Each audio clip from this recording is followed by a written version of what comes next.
மேஷராசி அன்பர்களே, இன்று சந்திரன் உங்கள் ராசிக்கு 2ஆம் இடத்திலே இருக்கின்றார். உங்களுடைய ராசி அதிபதி செவ்வாயாகப்பட்டவர் ராசிக்கு 4ஆம் இடத்திலே இருக்கின்றார். ஆகவே என்ன நடக்கும்? சுப காரியங்கள் கைகூடும். கடன் பிரச்சனைகள் ஒரு முடிவுக்கு வரும். பதவி உயர்வோடு வேலை மாற்றம் ஒரு சிலருக்கு உண்டாகும். பழைய பாக்கிகள் வசூலாகும். உழைப்புக்கு ஏற்ற ஊதியம் கிடைக்கும்.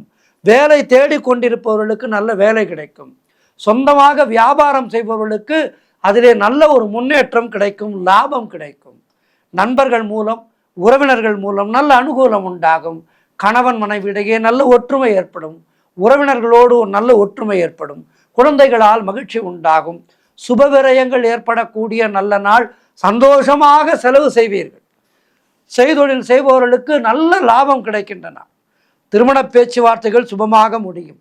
குடும்ப ஒற்றுமை சந்தோஷத்தை தரும். மொத்தத்தில் அவரவர்களுடைய வயதுக்கேற்ப நல்லது நடக்கின்ற அற்புதமான நாள். இன்றைய நாளிலே முருகப்பெருமானை வணங்கி மேலும் நற்பலன்களை பெறுங்கள். வாழ்த்து.